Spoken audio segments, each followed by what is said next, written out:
Bonjour à tous et bienvenue sur la chaîne La Santé Simplement. Aujourd'hui, on parle de vaccination anti-Covid et d'efficacité de cette vaccination pour empêcher une forme grave, c'est-à-dire empêcher d'être hospitalisé. On n'a pas beaucoup de données finalement en France et on s'est basé quand même beaucoup sur les données de laboratoire Pfizer et Moderna. Mais maintenant, on est dans la vraie vie. Dans la vraie vie, il faut regarder un petit peu et faire les comptes et voir ce qui se passe justement à l'hôpital, voir ce qui se passe concrètement. Et là, depuis quelques jours, depuis le 25 janvier 2023, on a quand même un peu plus d'éléments pour répondre à cette question. Et ces éléments nous viennent d'Angleterre. Ils sont plutôt bons, les Anglais, pour faire des stats. Ils sont plutôt bons pour rendre les choses transparentes. Et c'est ça qui est intéressant. Ce fichier que je mets en description, il a été édité par l'Agence de sécurité sanitaire anglaise. Et ils ont cherché à estimer le nombre de vaccins, le nombre de vaccinations qu'il faut faire pour éviter une hospitalisation. Ce fichier, vous pouvez le consulter, il est en accès libre et il fait que 5 pages. Donc vous pourrez le parcourir assez facilement. Je vous invite vraiment à le faire, c'est très intéressant. Et notamment, je vous montre quelques petites données qui sont résumées par 2 tableaux. Et ces données, elles sont stratifiées par âge et elles sont aussi liées à les patients qui n'ont pas de facteur de risque de faire des Covid graves, donc c'est marqué no risk group, et les patients qui sont à risque de faire des Covid graves. Compliqués. Et on a, par exemple, si on prend les données des quarantenaires, c'est mon cas, no risk group, donc les personnes qui n'ont pas de facteur de risque particulier.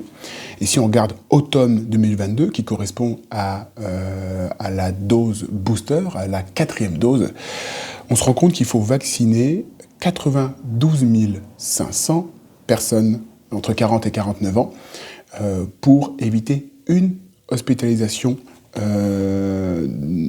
liée à cette infection Covid. Si on regarde par exemple juste en dessous, pour le groupe des cinquantenaires, 50 à 59 ans, il faut en vacciner 43 600 pour éviter une hospitalisation liée à un Covid compliqué. Et si on va d'ailleurs un peu plus loin, ça correspond au tableau numéro 4, si on va un peu plus loin, si on regarde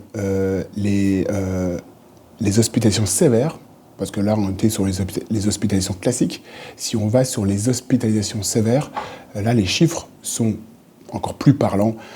Par exemple, entre 40 et 49 ans, pour éviter une seule hospitalisation sévère, il va falloir vacciner 932 000, quasiment 1 million d'adultes entre 40 et 49 ans pour éviter une hospitalisation sévère.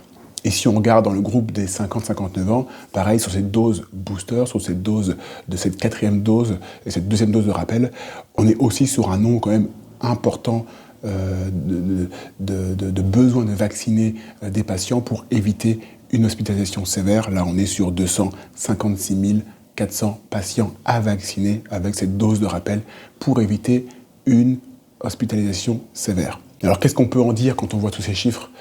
Bah oui, c'est que vacciner contre le Covid fonctionne. La vaccination anti-Covid fonctionne.